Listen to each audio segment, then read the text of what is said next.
Greetings, everyone. Welcome to another edition of Top 10 Songs. I'm your host, Pete Pardo from Sea of Tranquility. Also with me, fellow Sea of Tranquility-er, Steven Reid in the co-captain's chair. This way, that way. I'm not quite sure which way it's going to show up on. But anyway, today we are going to count down our 10 favorite songs from Europe. Now, before you guys go changing the channel or going somewhere else, if all you know from Europe is the Final Countdown and Carrie, they have a lot of great songs. And those two songs are not representative of the catalog. So stop, stay a while, listen to what we have to say, and then maybe go listen to some Europe stuff because, man, this band rocks hard. Man, they're heavy. They're quite progressive. If you love like classic Deep Purple, UFO, Thin Lizzy, Black Sabbath, the latter part of their catalog is not that much different. So please don't be like, oh, but I hate that Final Countdown song. You know what? That was one song. It was huge for them back in, what, 87, whatever year that was. The rest of their catalog is not like that. Trust me. So stick around, and maybe you'll find a new favorite band here today. So you know how it works. We're going to start at our number 10. We're going to work our way to number 1. We're going to ping pong back and forth. Steven's going to kick us off with his number 10 favorite Europe song. Well, I'm really going to disappoint you, Peter. I'm going to really disappoint. We haven't even started yet. Well, do you know, I'm as well to get that out there right at the start.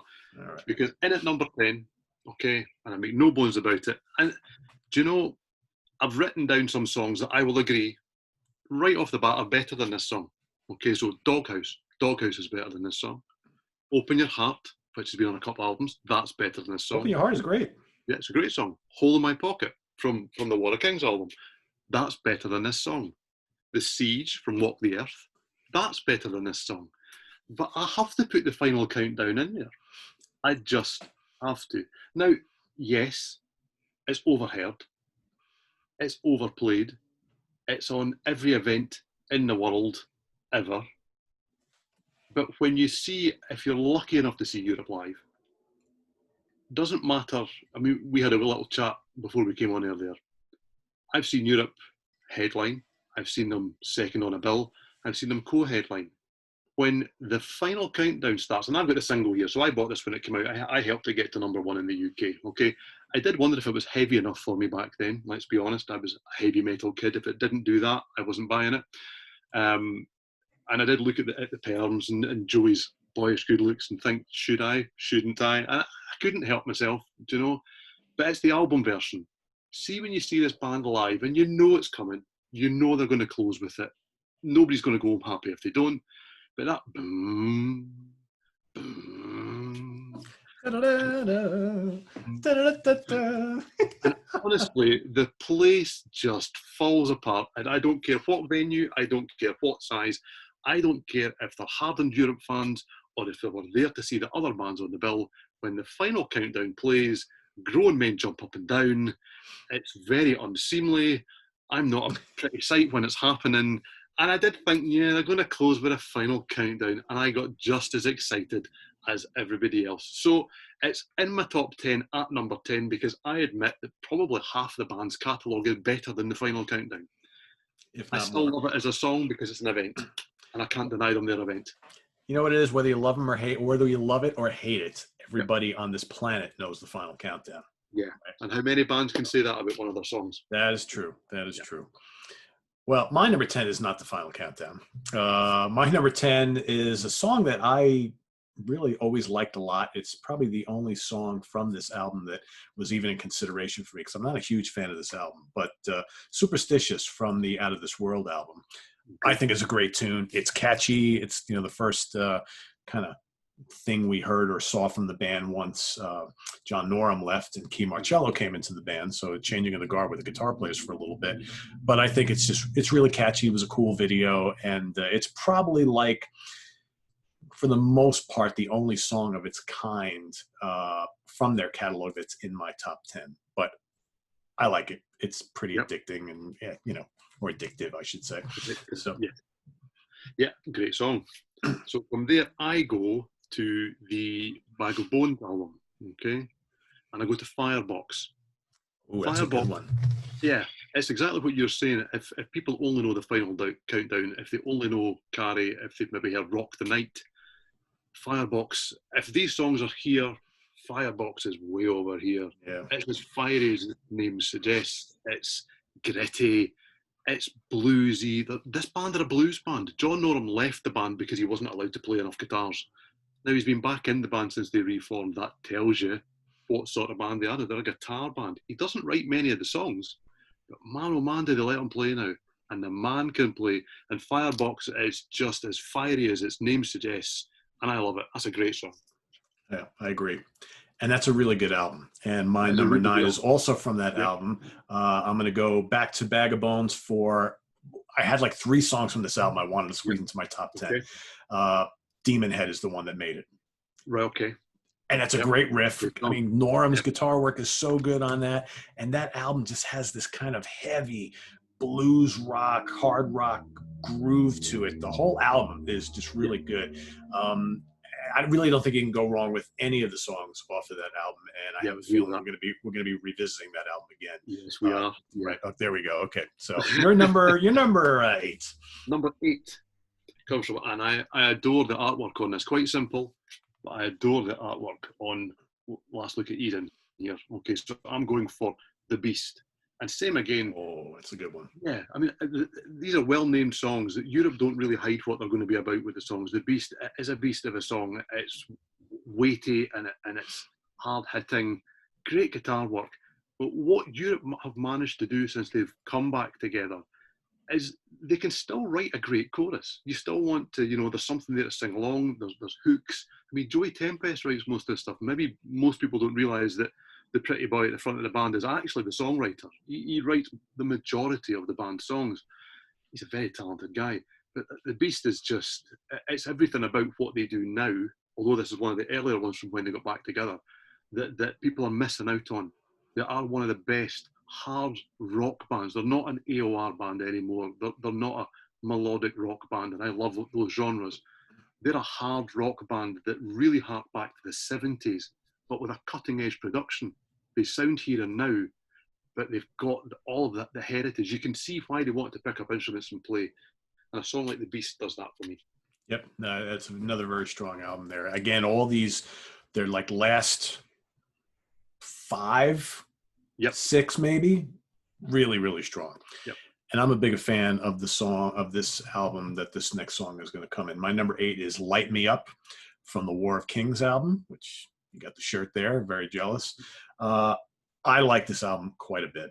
And I think that there's so many good songs on here.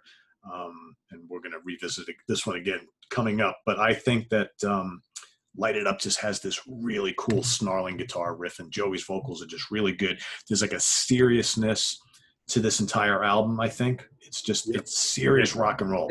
They're a grown-up rock band now. Yeah. It's grown-up music. It really is. There's real authenticity about what they do now. This is not any fad. I honestly think they're now making music that they would always have wanted to have made. The first couple of albums tell you what they wanted to be, and then they had a hit. And admittedly, all of the Final Countdown album is filled with hits along those lines. But realistically, what came before and what came after is what the band are about, not the album that made them, in inverted commas, do you know? Yep, exactly. However, I like all eras of the band.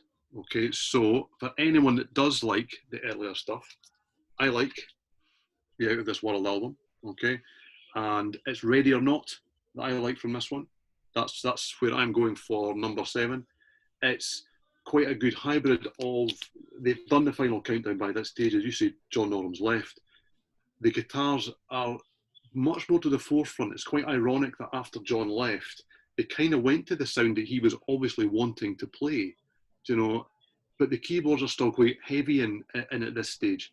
But Ready or Not is just, it's got a chorus to die for, to be honest with you. I'm a sucker for a chorus. I like a chorus, and Ready or Not has a great chorus. So yeah, I love Ready or Not. Great song. Great live too. It is a good tune. All right, my number 7, title track to Last Look at Eden. Yeah. Catchy, it's ballsy. Again, that kind of bluesy, classic 70s hard rock nature of the band, front and center on all these latter day albums, and a lot of good strong songs on that album. I always I tell you, this band has a lot of great title tracks. don't they? That was something that struck right? me when I was doing this. Yeah, I didn't realize that until I was like putting together my list. I'm like, holy crap! Like half my list is title tracks. What is that all about? But that tells you something. I think they're a band that chose the album titles after they'd written the songs. Yeah, exactly. But a lot of good songs on this album. And I love The Beast as well. But I decided to go with Last Look at Eden. So that's my number 7. So I'm pre-split again from number 6. This is the Prisoners in Paradise album, arguably my favourite album pre the split, when they broke up. I could have chosen probably half of this album for this, but there's so much good stuff elsewhere that I haven't. Halfway to Heaven, that's a great song. It's one that they play heavier now when they do play live, but it's just, I think it's Joey Tempest at his finest. His voice is full and it's rich, and he's going for it. But same again, that should have been a massive hit worldwide too. It's just got a hook to die for. And I think at this stage of their career, the hooks are incredible. I mean, the deep album cuts on here are so memorable that every one of them could have been a single. But they peaked by then. They'd kind of been and gone in terms of and I think the scene was changing already by the time that album came out, unfortunately. Absolutely. But this is, it's not as bluesy, it's not as 70s as what they're doing now. But this is a serious rock album, I think. Yeah, it's a melodic rock album, but it's not the Final Countdown. We're saying that, like, I like the Final Countdown as an album, by the way, but it will probably the one I like least, to be fair, is maybe the best way of putting it. But yes, Halfway to Heaven, that's a great song. There you go. Cool. My number 6, I'm going to go back to that Bag of Bones album again for Mercy You, Mercy Me. Yep. Yeah. That's a killer tune, right? We're both going back to this album, right? And it's interesting because we're not crossing over on the songs. This tells you how good this album is. Yeah, it is. And I love the title track on this album too. In fact, the title track, without giving too much away here, title track was in my original top 10. And then I was like, oh man, do I like Mercy You, Mercy Me, or Demon Head better? And I'm like, tough choices. But no, Mercy You, Mercy Me, great song. Absolutely. Well, nice hook in that song too, which I kind of dig. No pleasure for guessing that I'm back to Bag of Bones. There you go, and I am too. And I'm going Riches to Rags this time. That's another one where I just feel that the marriage of guitars, keyboards, Ian Hogland, who's the drummer in the band, he's massively underrated. This is a guy that he nails it down hard. The grooves that he's laying down at this period of the band are really quite intense. But there's little frills and fills and flicks and tricks that he puts in there. He's never showing off. He's not going to be, Neil Peart or anything like that. But you listen in tight to him, and the man can play. And it's songs like Riches to Rags where there's just little fills and little bits that embellish things that they keep me hooked in. It's not a song that I can ever think, oh, that song's been and gone. I missed that one. I immediately have to stop what I'm doing and listen to it because great musicianship in it. And another great chorus. So yeah. And that lineup actually, they are all very talented. And with the other than Norum jumping ship for a few years, I mean that's been a pretty steady lineup for a long time. Yeah, realistic. I mean, Hogland came in after album number 2, I think it was, and after then, as you say, Norum and Marcello swapping over. It's just been the same guys. Yeah, I mean, as I say, I've been fortunate enough to see them. I think only 3 times, but they love playing live. They clearly, get a kick out of it still. And I mean, Joey Tempest just loves life, I think. He's a joy to watch. One of these guys that he's on stage for 5 minutes and you think, yeah, okay, I'm going to give in. I'm having fun. Exactly. It's fun watching those guys too. Yeah, very much so. All right, so my number 5, I'm going to go to my beloved Wings of Tomorrow album for Stormwind. Yeah, that didn't make my 10, but it was on the list. It was very close. I can remember the first time I bought this album on cassette like a million years ago, and that first song and that screaming guitar and just the whole album is just so kick-ass. Isn't it? It's just amazing to listen. I'm telling you, for those of you who are watching, who again are sticking with us here and are still like, yeah, but I just hate the Final Countdown. I hate Carrie. I don't know anything else. I don't know any of these other songs that these guys are talking about. Go and listen to the Wings of Tomorrow album because it is so.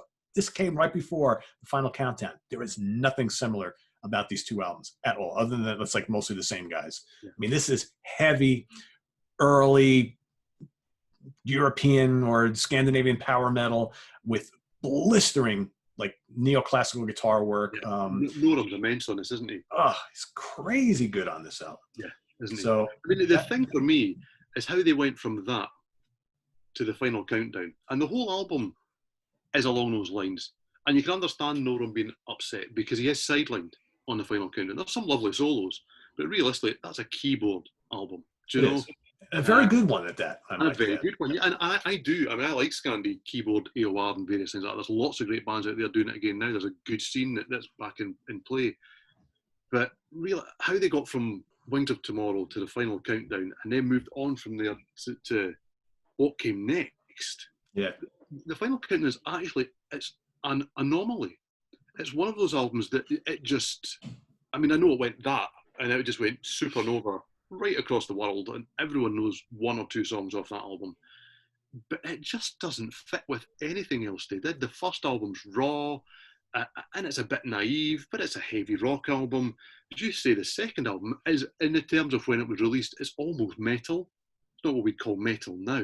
Then the final countdown. Back then, pretty close to it. Yeah, it's not far away. But then the final countdown is a keyboard album. And then you go back into to kind of bluesy, Deep Purple, classic 70s again, with a bit of a keyboard sheen, to be fair. How they came away with the final countdown and then immediately thought, don't want to do that anymore, which was clever as well, but maybe not.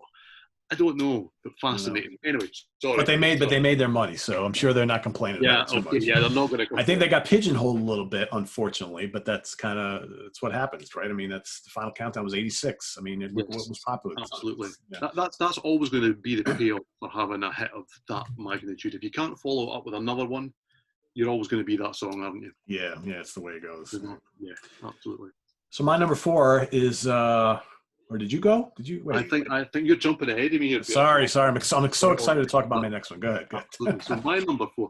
Now the interesting thing is that I am wearing the War of Kings, and I think the last two albums are amongst their best. Do you know, I haven't actually chosen any one single song from them. It wasn't until I looked at the 10 when I sat down to have a look at this and I thought, well, that's a bit weird. But I'll stick by it because it's what I've got, and I didn't do it on purpose. So I'm back to Prisoners in Paradise again. And I'm back to Girl from Lebanon is where I am That's now. That's a good song. And that is, if there was ever proof that Europe, even back then, were an awful lot more grown up than they allowed themselves to be given credit for sometimes, it's Girl from Lebanon. That's a serious song. It's a song with a meaning. It's a song with heart. It's a song that they still play live from time to time. And that's a proper album cut, to be fair. You'd never release Girl from Lebanon as a single. And that to me was, although they split after this album, that to me was the evolution of the band. It was almost them kind of saying, yeah, we didn't do that. That's not who we were. We are a serious rock band that knows what's going on.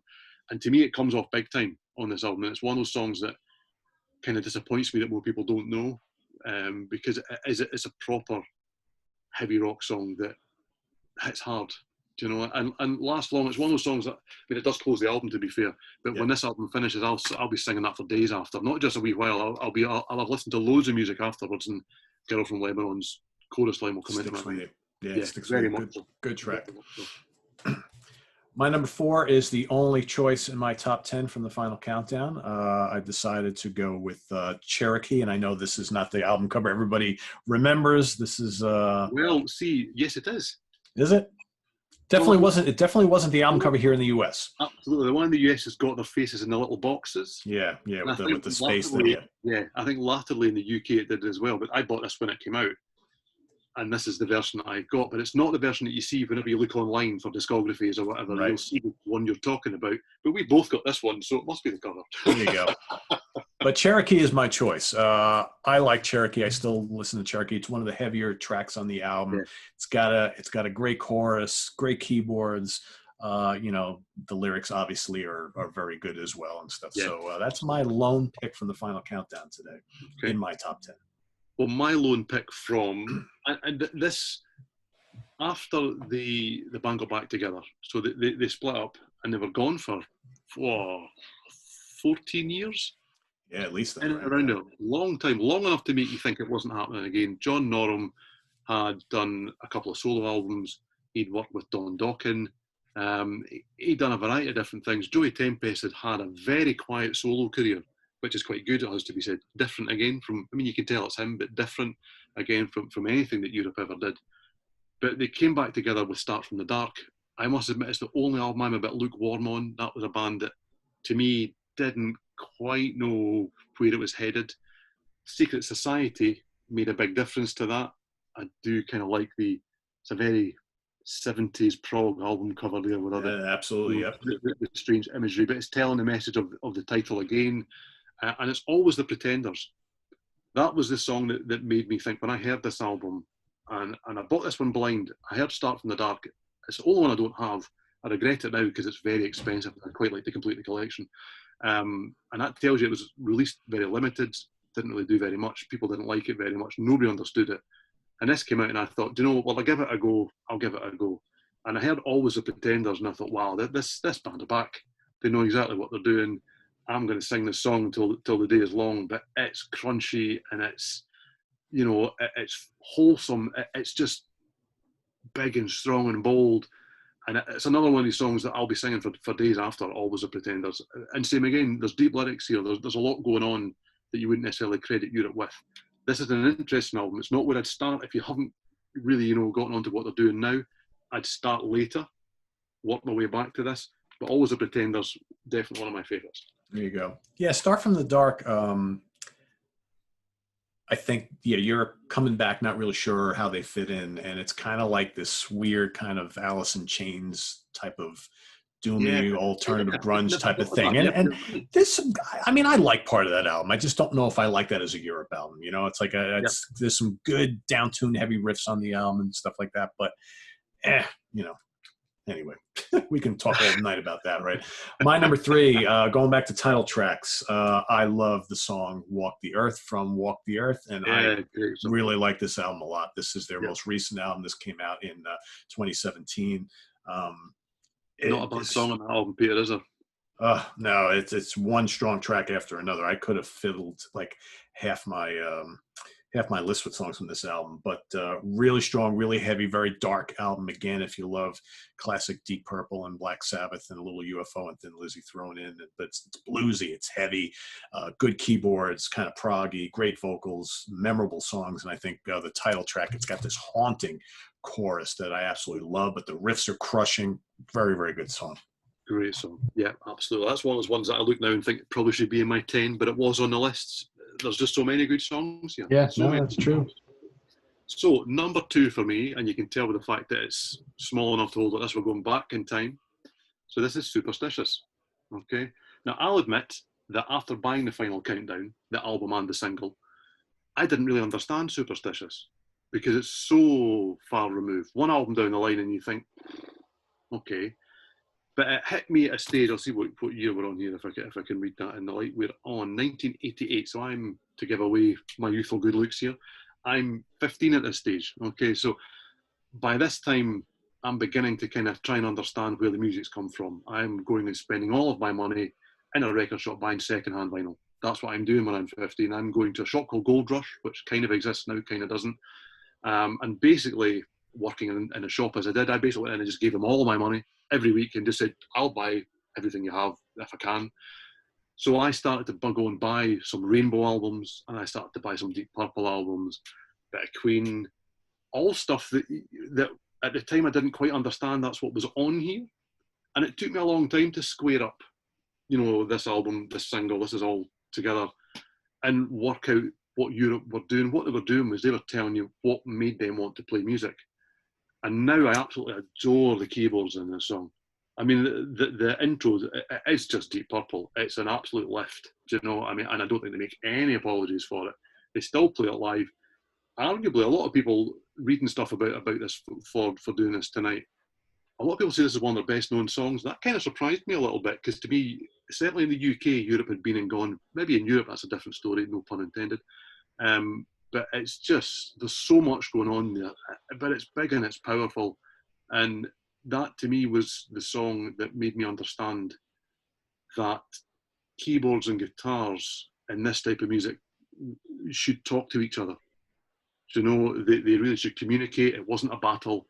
It wasn't, I was listening to guys like Vinnie Moore and things at this stage, and I love Vinnie Moore, and the Mind's Eye album, which is probably around this sort of time. bit cacophony with Marty Yeah, Friedman. Jason Becker, yeah. The guy. And to me, what you had was guitar was the instrument. And that's what I kind of thought about at that stage was, if they've got, and I love Dokken, but if they've got a guitarist like George Lynch, I'm on board. That's enough for me. This was kind of, as I say, going and buying Rainbow albums and Deep Purple albums and hearing songs like this that made me think, oh, hold on. There should be some sort of communication happening here. There's a balance needing to be struck. It's not about, can they set their fingers on fire all the time? I still quite like that, to be fair, but it's not all about that. And that's why Superstitious has always stuck with me. It's a song I go back to regularly, even now, 30, 40 years down the line. Yeah. And a pretty ripping Key Marcello guitar solo on that song, I must say. Yeah. My number 2, going back to the War of Kings album, I love the title track. Dun, dun, dun, dun, dun, dun, dun, dun, dun. I mean, come on, that's like Europe doing their doomy. It's just so good. It's epic. It's big. The keyboard, the Hammond organ is massive. The guitars are massive. Such a great song, and I think it perfectly sets the tone for this entire album. There's a lot of people who come to me and they're like, you know what, Pete, you talk a lot about Europe. The only song I know is The Final Countdown. I hate that song. Where should I go to listen to Europe that is the way Europe should be listened to, or what album? And I always send them to, at least I have until Walk the Earth came out. I was sending them to War of Kings, which I think is just a great place to go to kind of hear what Europe is all about today. So I think if people are watching right now, they want to know where to go with Europe, I would say War of Kings or Walk the Earth, their 2 most recent albums, and then work your way backwards. Yeah, I'd agree with that. If you like, they quite unashamedly as well, they tap into a bit of Led Zeppelin on those 2 albums. There's a couple of songs that are maybe even uncomfortably close to a bit of Jimmy Page, riffology. And if you're going to copy Rainbow Bridge, that's absolutely. definitely Zeppelin-y. So, yep. And if you're going to copy something, you're as well to go to the best, really, aren't you? You're as well to go where it all began and where it all really comes from. But they do it in such a way that you just buy it. You don't listen to it and think, that's another Kingdom Come. I know a lot of guys, especially in America, Kingdom Come were massive, but they were just doing Led Zeppelin. Yeah. To me, what Europe are doing is they're taking the influences from a lot of 70s bands, a little bit of Sabbath. They're not as heavy as that most of the time, to be fair, but there's a little bit of that. There's a lot of Deep Purple. There's a bit of Uriah Heep in there from time to time, which is kind of similar. There's more Led Zeppelin, I think, in the latter couple than they've done. But there's a real, as I say, authenticity to me. That's the thing, is it's difficult to take those influences these days and not sound like you're just, saying, this is what I loved. But what they're doing is they're writing great songs. And that ultimately is what matters, to write great songs. And interesting enough, saying all that, I'm sure there's plenty of people who love The Final Countdown in that album and wish they would have done more albums like that.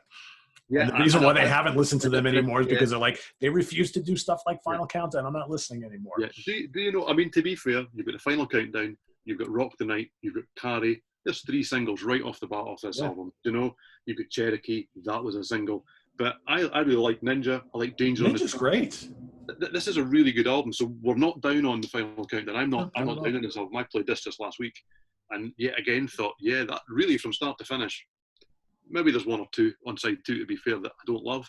It's a really good album. So if this is what you love, don't worry, we love this too. yeah, absolutely. I have no issue with that album. Yeah, I'm not embarrassed. I've always liked Europe, All right, drum roll, number 1, the number 1 song. Number 1, well, you already mentioned it. And as I said to you before, I think I mentioned it to you a while back, I cheated a little bit. And a little bit is that I love One Last Look at Eden. But I love Prelude. So it's a short introduction. Everyone does that sort of thing now. The same again, I'll come full circle. I've been lucky enough to see the band a few times in recent years. And they close with a Final Countdown. And it just blows the world apart, But they open with One Last Look at Eden, and they come on stage to Prelude. And everyone that's there to see whoever the headliner was, or because, I like the Final Countdown, within seconds of that song starting and this band hitting the stage at absolute full pelt with an aggressive song, Joey Tempest has got you like that, and he's not going to let you go. And he's a really captivating frontman. It's such a good set opener. And I'm ranking their best songs, but to me, I love the live experience too. But I put that on the other day, and do you know, Vicky, my better half, she actually came through from the other end of the house and said, "Who's that again? That is so good." And I said, "Well, you saw them live I did. They started with that, and man, was it good, and they were brilliant after that. It does the job. I love that song. It's a great song. I totally agree with you. Totally agree with you. My number one song, I'm going to go way back to the Wings of Tomorrow album for Scream of Anger, Yeah. which might just be John Norum's finest moment on a Europe album. I mean, just absolutely smoking guitar playing. You know, in the beginning, he's playing a little bluesy. He's got the wah wah going. Then he just, blisters in the middle. And Joey's just like really putting in a great performance. It's one of their more aggressive songs. It's one of their heaviest songs. And it's off of a great album. And I just absolutely love it. And I've got a soft spot for that album because it's, I've been into it for so long. And so that's my number one, but a lot of great songs here. Well, Wings of Tomorrow, it's a great album to finish that one because to me, the band want it so much on that album, don't they? Do you know what I mean? Most of the stuff we've spoken about, as you say, they've made their money, and I don't mean that in as quite as cynical a way as it might sound, but see on the Wings of Tomorrow album, that's a band that want it. They mean it. Yeah. Do you know? So I haven't chosen anything off that album, but and there's so many other great songs on that album too. I mean, God, I didn't choose the title track, which I think is terrific. Dreamer is awesome. Open Your Heart is amazing. In fact, it's such a good song. They redid it later on again. And they did it better the first time. In my opinion, all the strings and things didn't need all that. The first time was a real song that had, real heart and soul. Yep. You got a couple honorable mentions you want to throw out there? Oh, wow, yeah. Well, I mentioned some at the start. So, I mean, we're back to Bag of Bones again, Doghouse. That's one that's got, a real... It's a kind of an up-tempo groove to it. It's maybe a little bit more jaunty than a lot of the heavier stuff that's on the newer albums. But same again, I think that Joey Tempest just does a great job on that. He's a really underrated singer, I think. Yeah, as you say, a lot gets lost in the hits, no matter what album they came from. A lot gets lost in the hits, and I think that he's really good right across the board. Open Your Heart that you just mentioned there, that was one that very nearly made it onto my list. As I say, I prefer, there's an earlier version on Wings of Tomorrow. It is redone later on with strings and things, and that's still nice, and that was a hit, to be fair, so people love that version too. It's just a well-written song, no matter which version. I mean, a great song is a great song, right? And then there's Hole in My Pocket from War of Kings and The Siege from Walk the Earth. And it's good that you've asked, is there any more that I could mention? Because I haven't mentioned those albums. And in a way, I'm disappointed because I want to emphasise the way you have, that those are probably the best entry points for a band. It's odd to say that. I mean, a band we're talking about early 80s material with Wings of Tomorrow. And they've had a longer than a decade hiatus in the middle. But to be so enthusiastic about what a band are doing now, what a pleasure that is, and to genuinely feel that, although they haven't made my top 10 list that I've got written in front of me here, I genuinely think that they're making the best music that they've ever made consistently across a 10, 12, 14 song album. And I'm also pleased with the fact that in recent ones, they have shortened the album again. We've touched on that, and you've done a video on length of albums and things, but there's no chaff. Every song is there because it deserves to be there. It's not filling the space on the disc because it's shiny and you can. And I do. Hole in My Pocket has a real depth to it, but The Siege is another one of those songs. Europe Right songs, the title tells you what it's going to be all about. The Siege, it's a battle of a song. Mm-hmm. It's an aggressive song. It's, I'm going to break down your walls. And it ticks the boxes for me too. I mean, I could go on. I mean, as I said, I think I mentioned to you before we came on air, my short list was more like 30 songs than it was, 10 or 15 songs. And there's just so much in the catalogue, but it is varied, remarkably varied. Yeah. One of the best things, Peter, about sitting down and doing these chats with you is that it has driven me to go back and listen to a few bands that I know this material quite well, but I've never actually gone and thought, I'm going to start at the Europe album and go right the way through to Walk the Earth and actually listen to them back to back. Back to back, right? All in one, yeah, absolutely. Maybe not all in one day or all in one sitting, but without listening to anything else in between. I made a point of listening to nothing else in between, just Europe.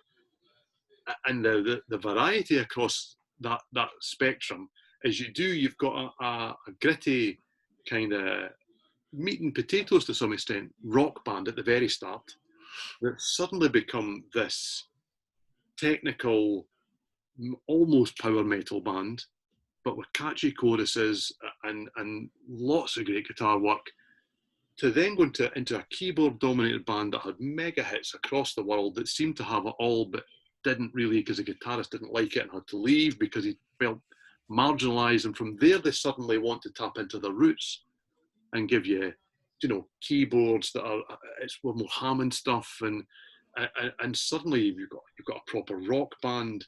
Then you've got a band with, as I say, Prisoners of Paradise album, which I really like. That to me is probably the perfect blend of early Europe.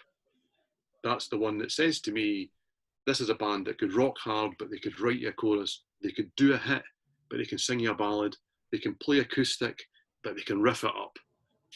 I don't think you can ask for much more than that. And then, as I say, Start From the Dark, I think they were trying to prove their credentials to some extent. I think they were trying to fit into the time.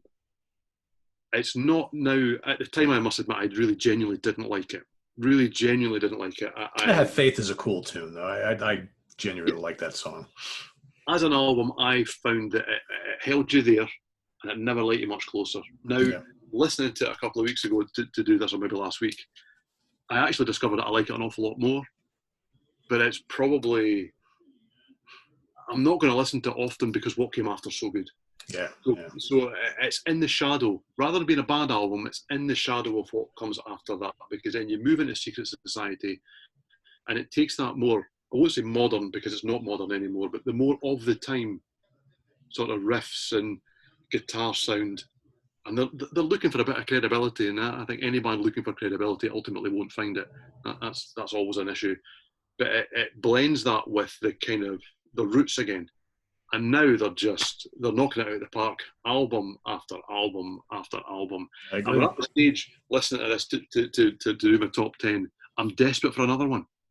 Do you know that's how good they are? As I listened to Walk the Earth and thought, come on, I need another one. I need another. If it's going I was thinking the same thing. I was looking this morning. I'm like, all right. So is there any information on them being back in the studio and ready? Because it's been 3 years, right? It's like, holy smokes, let's hurry this up. Yeah. So that's a testament of a good band. I'm always worried when a band that's got a long heritage goes a bit quiet, because you've always got that fear of, have we heard the last from them? In this day and age where there are fewer and fewer of us buying albums, and there's less opportunity for new music to be heard, and bands of this age, and credit to Europe, you go see them live, it's a bit like Maiden. Sometimes you get hits. More often than not, what you get is you get a night of new music. So be prepared to, yes, you'll hear some of the hits, but what they're doing is they're saying, this is who we are now. And I take my hat off to them. So I do hope that we get another one, and I hope we get it soon. To say. We're writing it as we speak. Time will tell. I do hope so. Let's not be superstitious, and maybe they will come out. Oh, very well. Ready or not, Peter. Ready or not. There you go. There you go. All right. So there you have each of our top 10s for the great Swedish hard rock band Europe. You know how it goes, guys. In the comments below, list your favorite 5 songs, 10 songs, 20 songs from Europe, whatever you want to do. There's no right or wrong answer. We all have our favorites. We all hear things differently. As you can see, Stephen and I didn't duplicate it all, did we? I don't think. Well, one song, right? One last look at Eden. That's it. Had a lot much lower down. But as we've said about other things too, I could do this again tomorrow and probably choose another 6 or 7 different songs. There's so much strength here. Yeah, good stuff. So thanks again, Stephen, for joining us here on the show. Visit us on the web. Visit us both on the web at www.seaoftranquility.org. We're also on Facebook. We're also on Twitter. Of course, we're here on YouTube all the damn time. So stay tuned. Tomorrow morning, we're at Favorite Album of the Year 2009. We got more programming coming up throughout the rest of the week, so you don't want to miss any of it. We'll be seeing Stephen back again soon. So thanks again, and take care, everybody. Have a good one.